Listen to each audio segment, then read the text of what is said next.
In the dark forests, the bees were dark too, the original bees. They had a special place where the woodpeckers pecked in early spring. A high pecking rate was good news for the bees, because the bees were looking for a home, usually in a beech tree and usually high up for safety. Wild honeybees are gone from the forests now, but high up in a woodpecker's hole in a beech tree, there are honeycombs. Thousands of honeybees escaped from a beekeeper.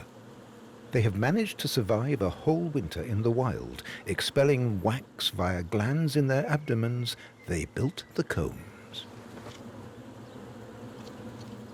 Grey woodpeckers love honey and would go in and grab some if they could, but this one doesn't dare. These bees don't like intruders. The queen, with her characteristic elongated abdomen, is surrounded by workers. These bees can show us how their species survived for millions of years in the forests of Central Europe. They always specialized in woodpecker holes in tall trees. And their life was inextricably linked with other animals in the forest.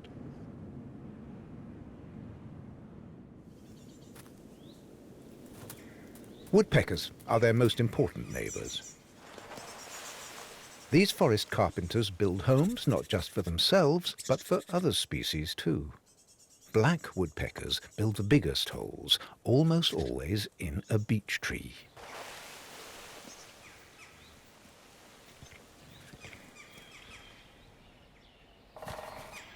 Stock doves, with their characteristic call, like to live in abandoned woodpecker holes. This one takes a long-distance view of potential lodgings.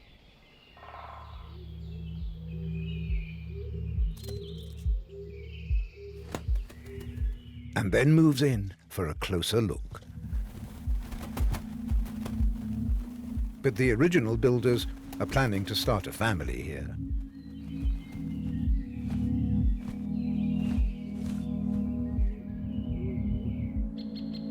In Germany alone, woodpeckers excavate hundreds of thousands of new holes every year. Most are made by great spotted woodpeckers. They don't mind what kind of tree they use, so you might occasionally hear buzzing emerge from an oak tree too. A great spotted woodpecker hole is really too small for an entire bee colony. But if no bigger hole is available, they're ready to crowd in.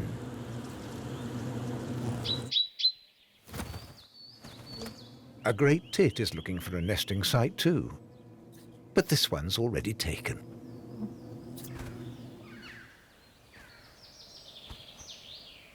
And in another, the nocturnal bats hanging from the ceiling make it perfectly clear they have no intention of sharing.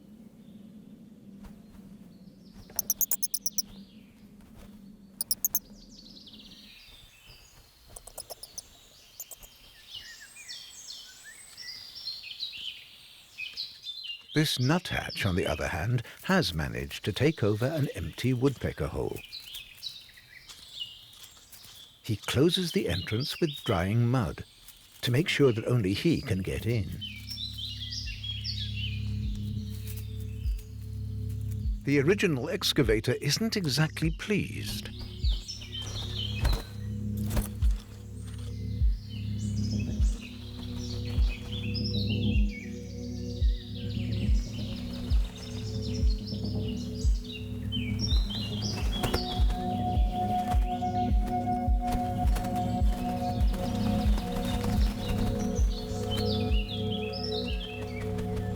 The subsequent fight upsets the neighbors too. Once the struggle for accommodation is over, the next priority is finding food. And in March, the forest doesn't have a lot to offer. So the bees in the slender beech tree send out scouts to find food. Hazel bushes don't produce nectar. They use the wind as a pollinator. But the bees come here anyway. They collect protein-rich pollen without pollinating the bushes.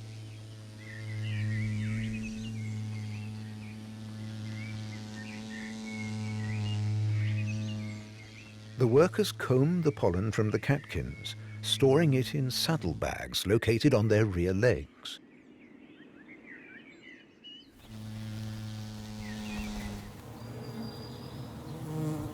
When they return, these forager bees brush off the pollen. The workers inside take over and store the supplies.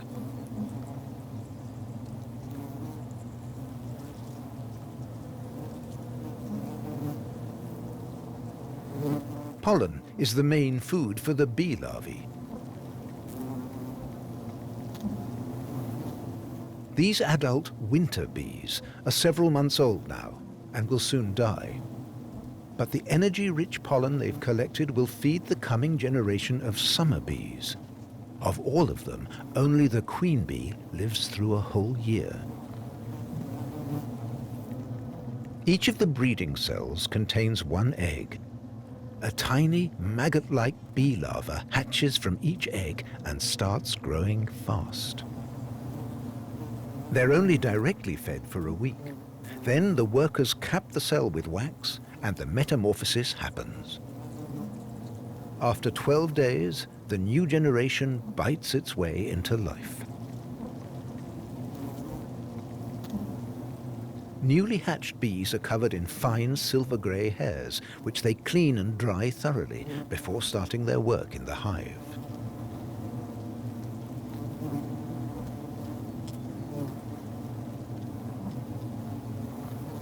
Here, an old forager bee signals with a waggle dance exactly where her sisters must fly to find food.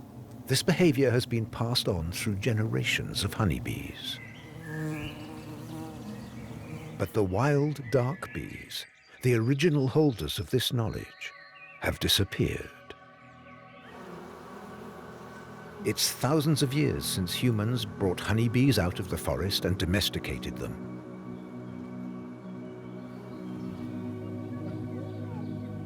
Bees became a commodity. They were even traded between countries. Selective crossbreeding and artificial insemination created hybrids, harder working and less aggressive than wild forest bees.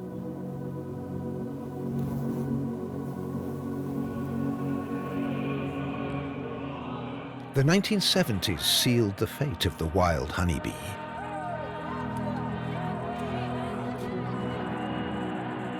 As the Munich Olympics celebrated a spirit of modernity and prosperity, the dark, wild forager bees were collecting their last nectar.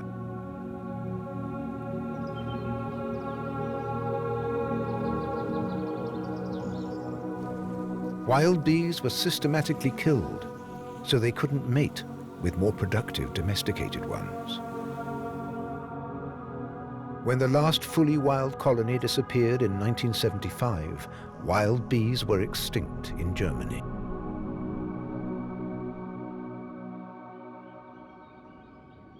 But tame bees keep escaping.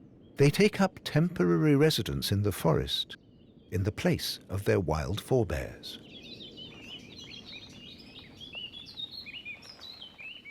Springtime. Early flowerers, like white and yellow wood anemones, shoot out of the ground. They spread their leaves and open their blossom.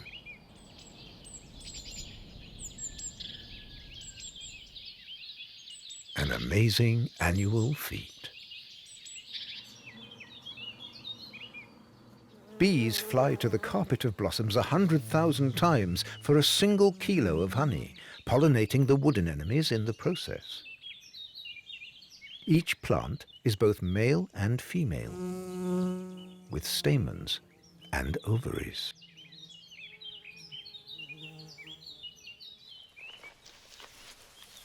Wood anemones don't provide a lot of nectar, but other forest flowers make plenty.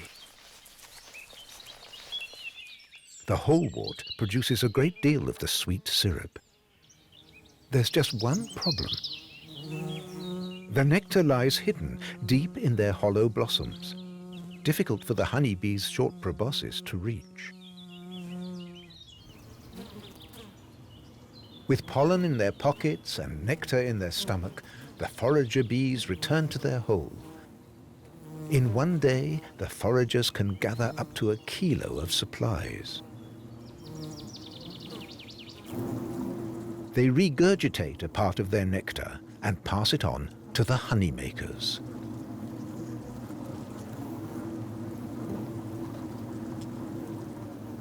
These worker bees add enzymes and store the liquid in special honey cells. It's nature's way of making perishable nectar imperishable.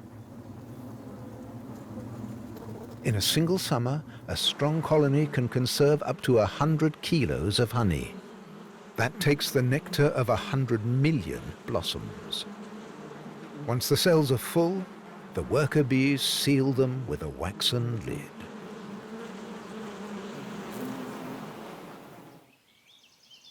Bees aren't the only ones with a taste for sweet juices. In early spring, when insect larvae are still in short supply, many woodpeckers tap an unusual food source. A great spotted woodpecker rings a lime tree. It's tapping the sap that rises behind the bark, especially rich in sugars, just before the tree produces its leaves.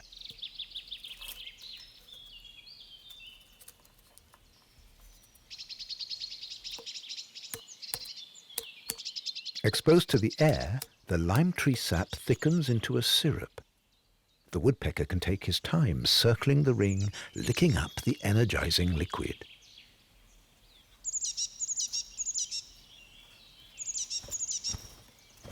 Blue tits are just as fond of the sweet syrup and sneak in to steal their share. A slightly smaller, medium-spotted woodpecker doesn't bother to do his own work, but invites himself to the great spotted's feast.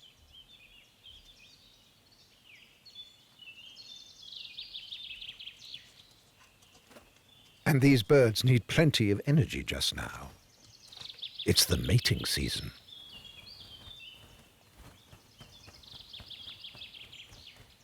That applies to the great spotteds, as well as to the blue tits.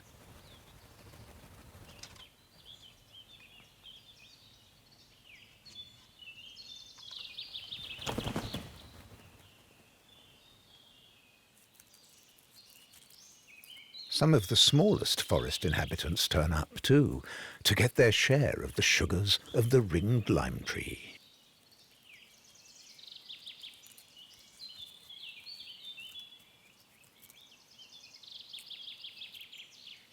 When the evenings get warmer, a new member of the forest community arrives.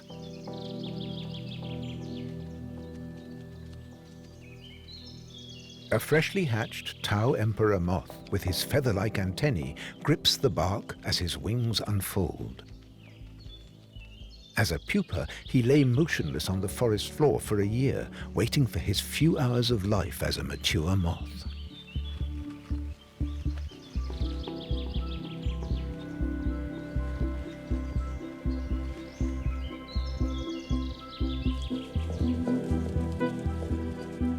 Now the females are hatching too.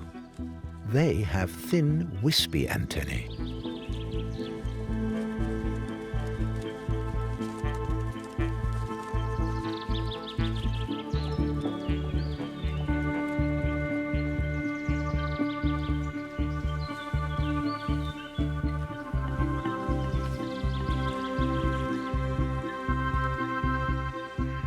Female Tau emperors disguise themselves as dry beech leaves and emit an attractive scent to encourage the males.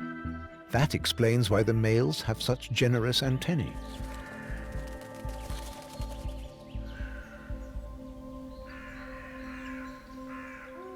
Thanks to these invisible pheromones, males and females find their way to each other and mate.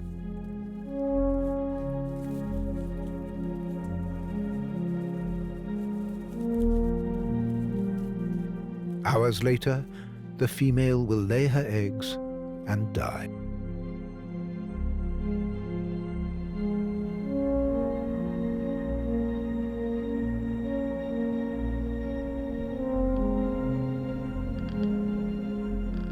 High in the slender beech tree, the bees spend the night huddled around their queen.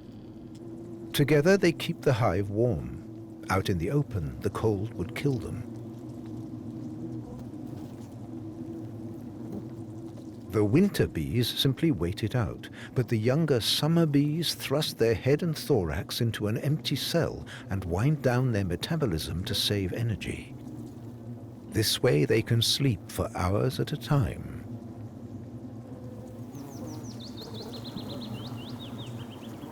By morning, the young bees, covered in their silver-grey down, are rested and ready for work. The scent of blossom wafts through the forest. But at this hour, only bumblebees and a few other wild bees are underway. No honeybee is yet to be seen.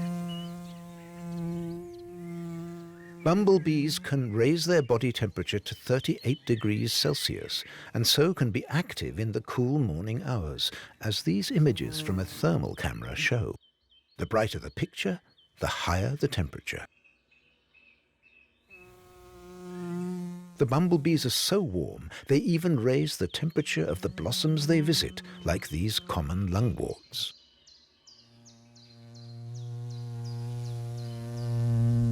Other pollinators, like the humble fly, wait until it warms up to at least 10 degrees before they become active.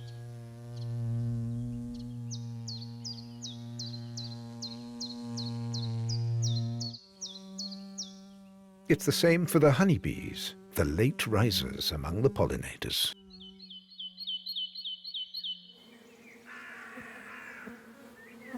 This apiary at the edge of the forest has 24 colonies, 1 million bees visiting 1 billion blossoms every day.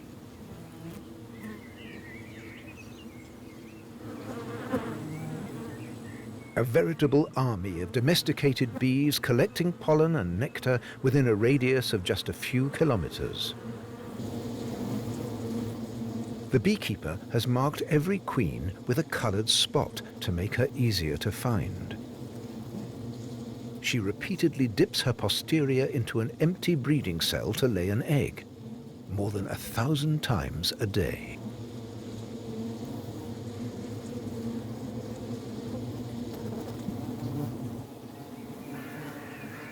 At 3 weeks, the young summer bees become active guardians, making sure no foreign bees infiltrate the hive. It's amazing how rarely siblings bump into one another.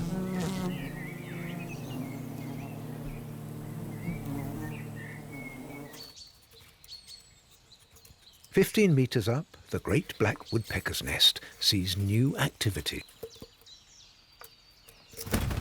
The next generation is here.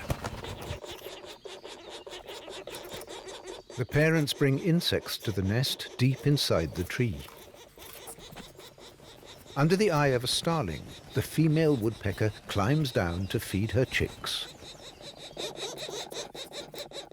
before clearing out the leftovers.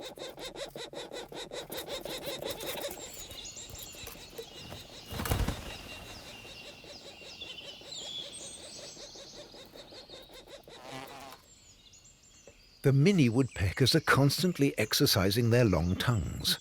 They'll need them soon to eke insect larvae out of their crannies in the bark. The early blossom has gone, and there's less and less nectar to be found in the woods. But soon, another food source comes on tap. Green striped fur aphids sit on the trees in their hundreds of thousands, drinking the tree's sap to absorb its proteins. In the process, they take in far more sugar than they can digest, and they excrete the surplus from their rear ends. Each aphid passes one drop every couple of hours. Soon, the tree is covered in sugar water. This is irresistible to the comma butterfly and to the longhorn beetle, which normally concentrates on blossom. The common carder bee licks aphid poo from the pine needles, as do the honeybees. As long as there are enough aphids, the bees will fill their honeycombs with collected and regurgitated louse urine. The result is wild forest honey.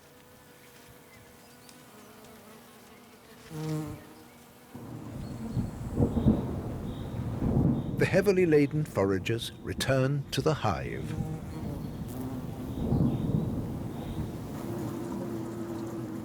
They squeeze the honey out of their honey bladder and into the combs. A thunderstorm lowered the temperatures, and the bees are clustering closer together. The inside of the colony is kept at a steady 36 degrees Celsius. On their own, single bees couldn't maintain this temperature, but together they form a real incubator to keep the developing bees warm.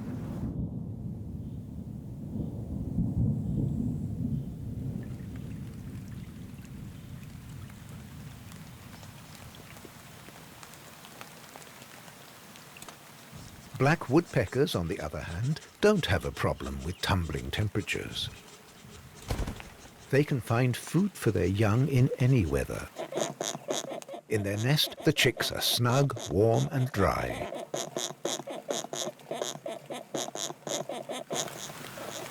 The opening of the hole is designed so no water gets in, even if it's flooding down the tree trunk.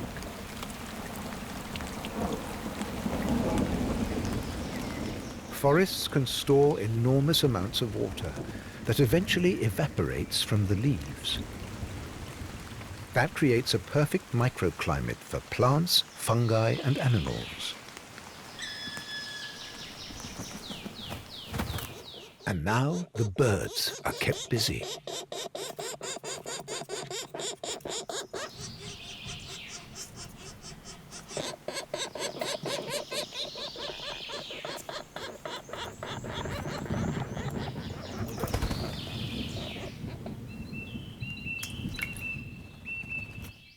Nuthatch parents fly back and forth, bringing food to their young at intervals of just 1 minute. Safe behind their protective mud wall, the chicks wait for the tasty caterpillars.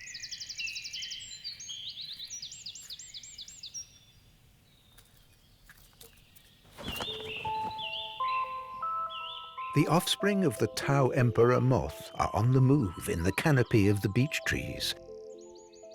These tiny creatures have huge antlers to scare away hungry birds.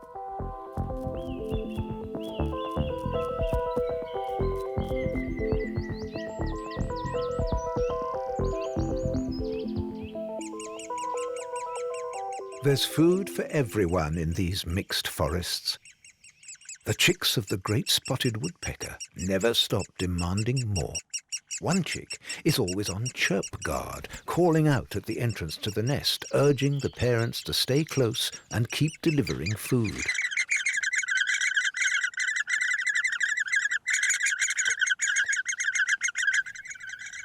Unlike black woodpeckers, great spotted woodpeckers bring the catch back to their nest in their beak.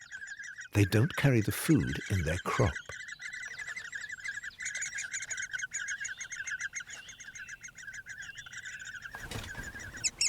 Now it's another chick's turn to be on watch.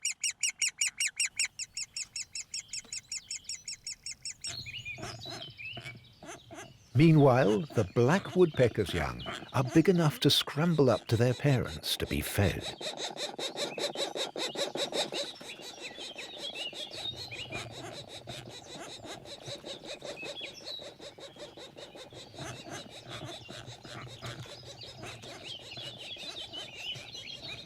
Something exciting is about to happen where the oaks grow in the forest.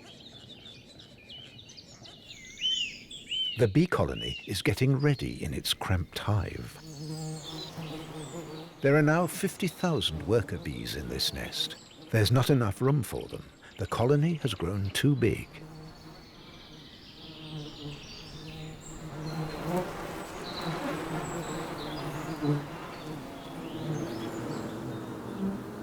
A generation of bug-eyed drones are being born. Right now, they're helping to keep the colony warm. Later, their job will be to leave on a mating flight and impregnate the queen. Young queens emerge from overlarge queen cells. The workers free them from their wax prison because the old queen will soon be gone. This young queen has successfully made it out. Her body is still very soft. They'll feed her until her chitin exoskeleton has hardened.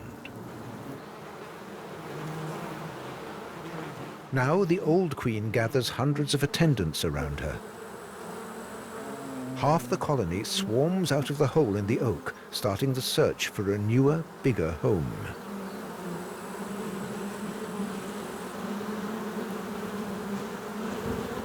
They gather on a branch at the edge of the forest as scouts leave to find a suitable new place for the hive. Their instinct leads them deep into the forest.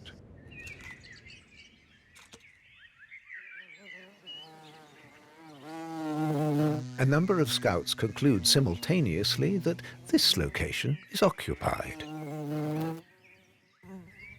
They can't know that the young black woodpeckers here are about to leave on their maiden flight.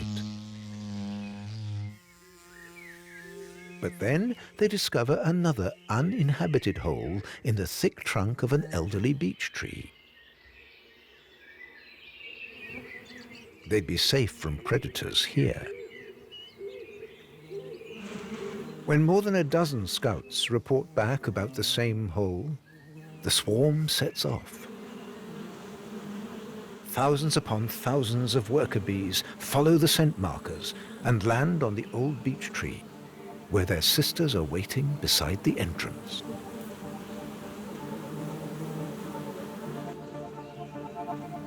It's a luxury condominium in a prime location.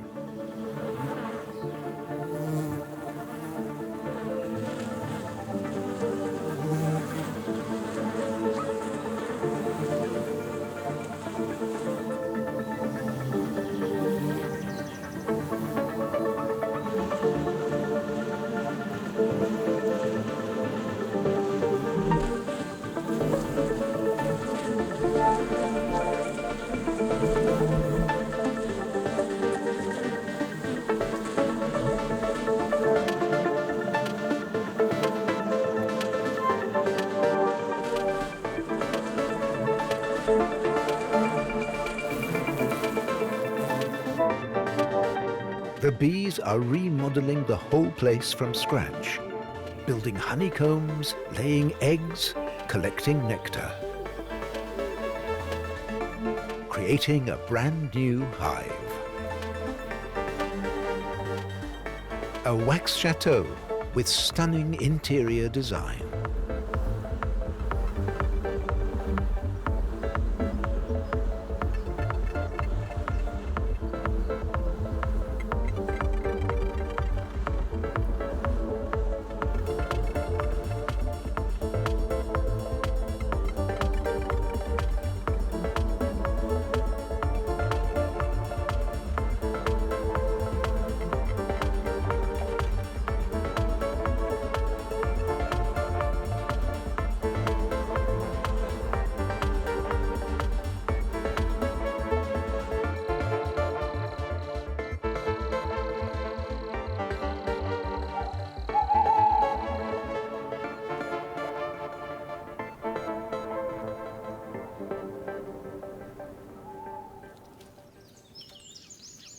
Bright white eggshells on the forest floor, proof that the stock dove's early mating calls were answered.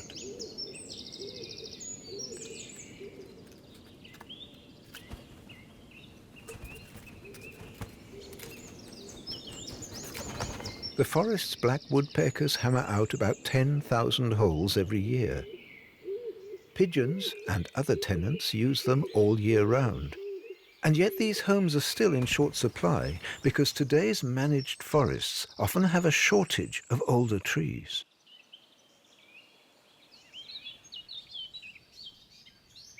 Every species has its own tricks for evading their enemies in the cycle of eating and being eaten. Tau emperor caterpillars are now as thick as a chubby finger, gnawing at leaves in the canopy of a beech tree. But how can such a big larva become invisible? Woodpeckers have good eyesight. Tau emperor caterpillars disappear with their 2 shades of green, a line mimicking the edge of the leaf down the center of their bodies, and by staying very still. By the end of June, it's time to shelter in the fallen foliage. But how to get to ground level without standing out?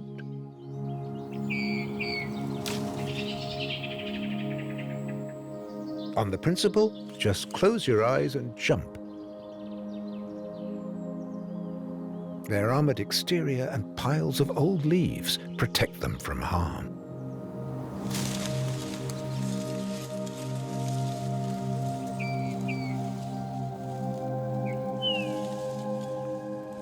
It helps that they all drop at the same time. Caterpillar rain increases the chances of survival for each individual.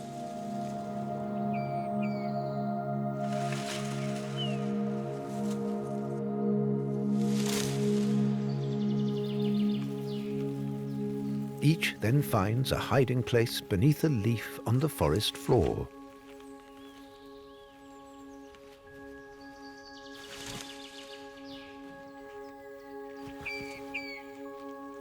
Here, it transforms into a rigid pupa.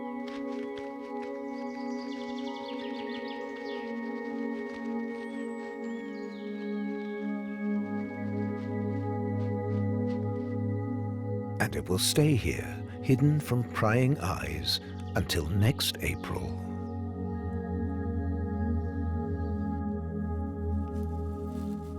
If all goes well. Just as with woodpeckers and other forest animals, most of the young do not survive their first year.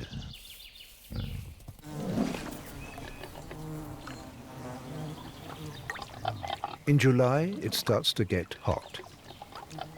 The bees take in water at the hog wallow. They store it in their honey bladders. They can carry half their body weight back to the hive.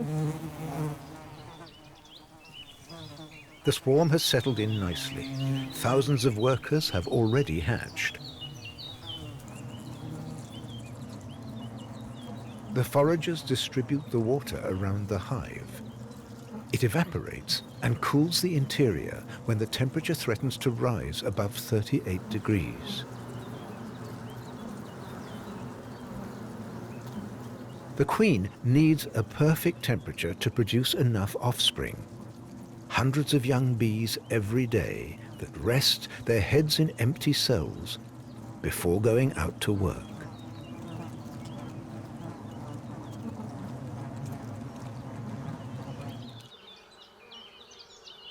But why aren't there more of these bee trees in the forest? Humans were so afraid that the original wild honeybees would interbreed with the peaceful domestic variety that they eliminated them.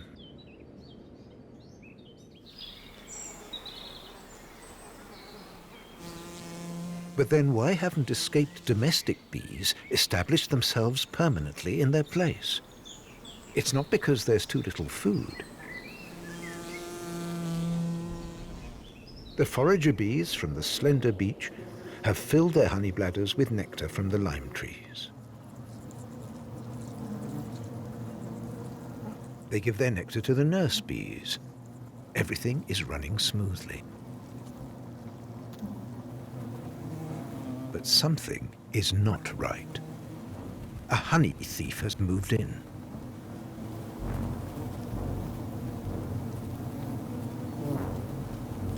The death's head hawk moth.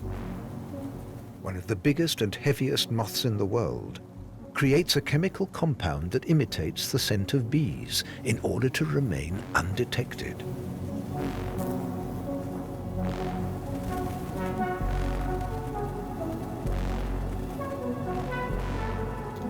The hawk moth specializes in stealing honey.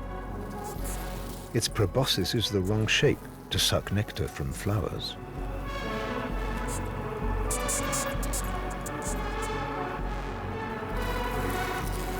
But things don't always go its way.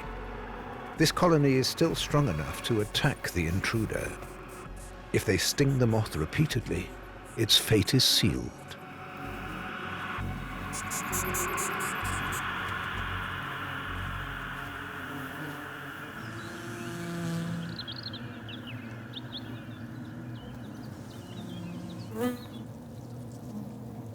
The uproar in the hive has subsided. The dead moth decays on the floor of the hive. Normally, cleaner bees would now remove the remains. But this doesn't happen, because the colony is too weak. And that is because a mortal enemy is literally sitting on their necks. It's the varroa mite, accidentally introduced from Asia, an armored bloodsucker that can multiply massively.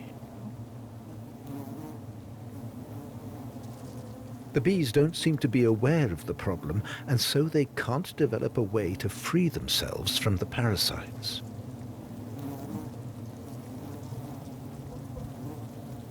Natural hives have helpful neighbors. Tiny pseudoscorpions, for example, that like eating mites. Though it isn't clear if they can also vanquish bigger, well-armored varroa mites.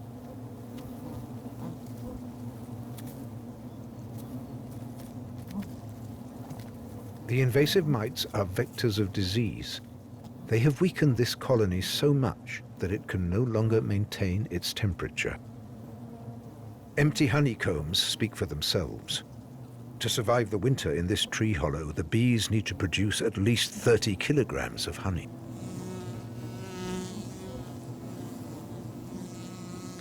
Now wasps force their way into the hive and steal the last reserves. If there isn't enough honey to go round, the colony is doomed.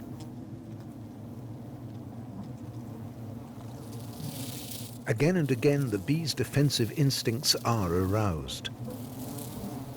The workers try to kill the intruders, or at least chase them away.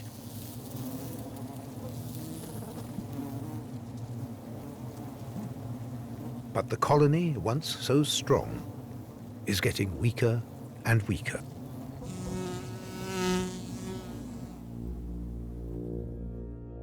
Its life is draining away.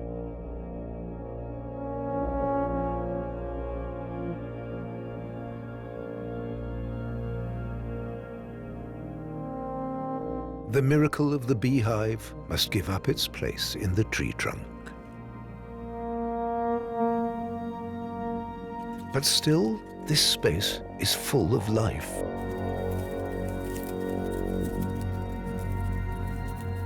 It's not long before new species take over this liberated dwelling.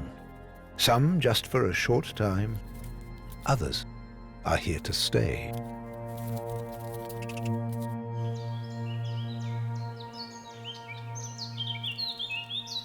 And now an inconspicuous insect makes its entrance. It's a little moth. And it's not alone.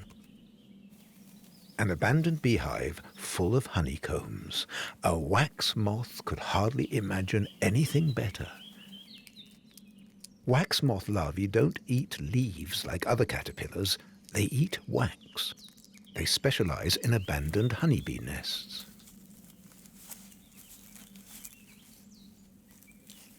Soon the combs teem with moth larvae. They break down the wax that no longer serves any purpose and return its ingredients to the food cycle.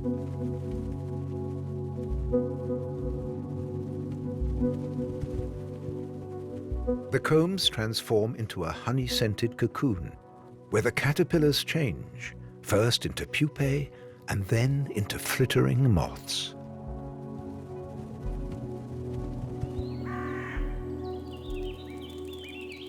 It's gone quiet around the hollow in the slender beech tree.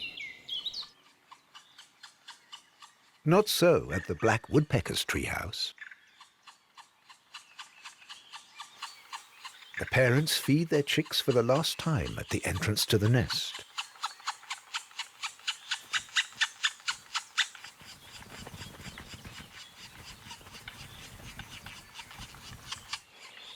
Now things get serious for the young.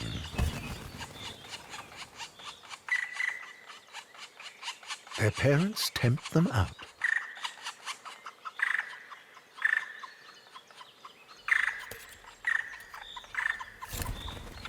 Although the fledglings have never used their wings, they can fly from the very first moment.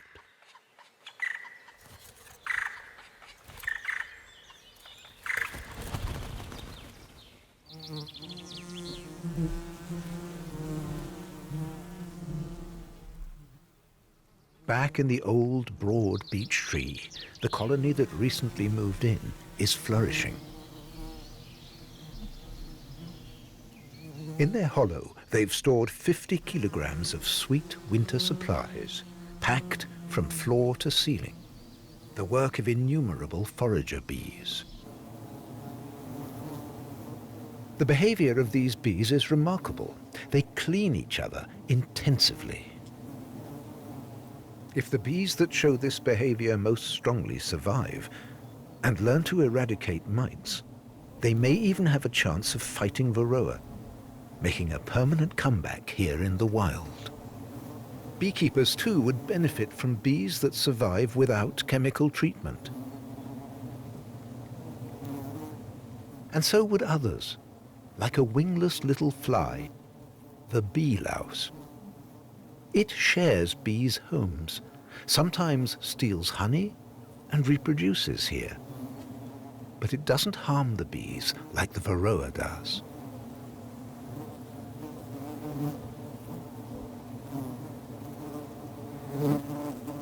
But when beekeepers started using chemicals against varroa, bee lice disappeared too.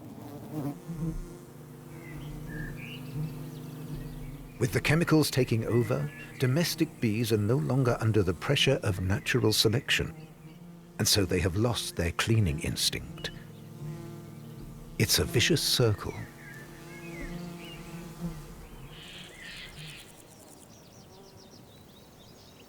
In a clearing, a small wild bee encounters a honeybee. The smaller one loses out. The bigger one gets the rich pickings.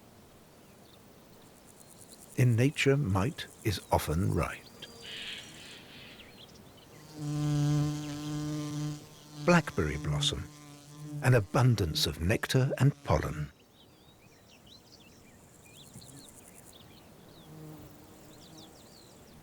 The big shoo away the small here too. Mostly. Sometimes honeybees even compete with each other. But in a healthy and diverse habitat, there is enough for wild and for domesticated bees. Just as it was wrong to wipe out the dark wild bees in the forest, so it would be wrong now to badmouth the domesticated bees. After all bees pollinate plants and see to it that the plants bear the fruit that feeds both humans and animals.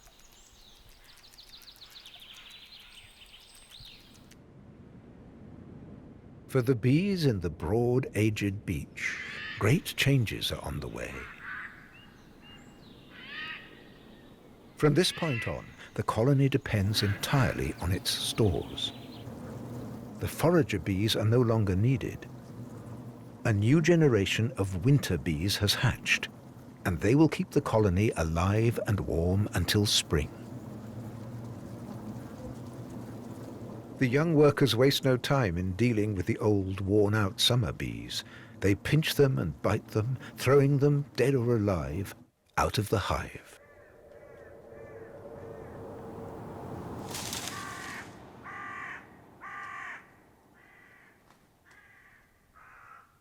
But nothing goes to waste in nature.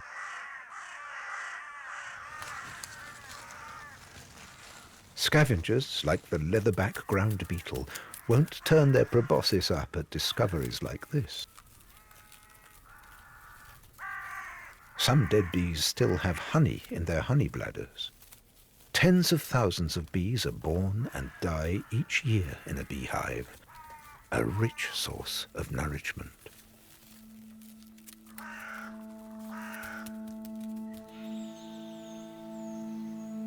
There comes a time when every tree falls, maybe after centuries, and lies there, branches outstretched like arms. Even when a tree with a woodpecker hole, where so many species have made their home, lies dead on the ground, it still plays a vital role in the natural environment.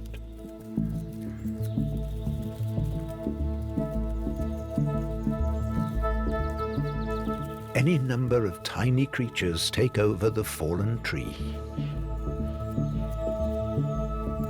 The flat-backed millipede slips into a little crevice in the bigger hollow. A safe hideout is valuable for any animal.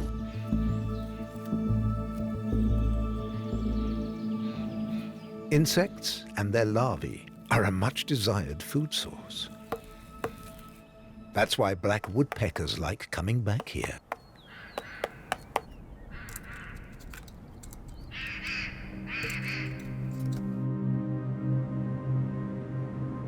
For the first time, the temperatures in the woodpecker's forest have sunk below zero.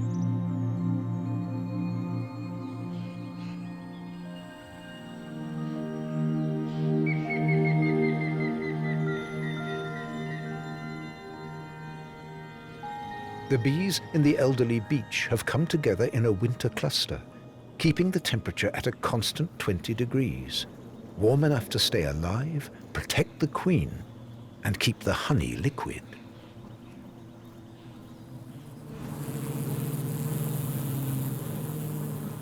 They can raise the temperature with a rhythmic shaking of their muscles.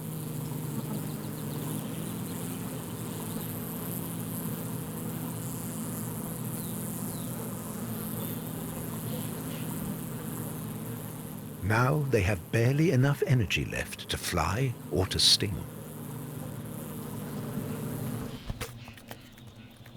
And that's his chance.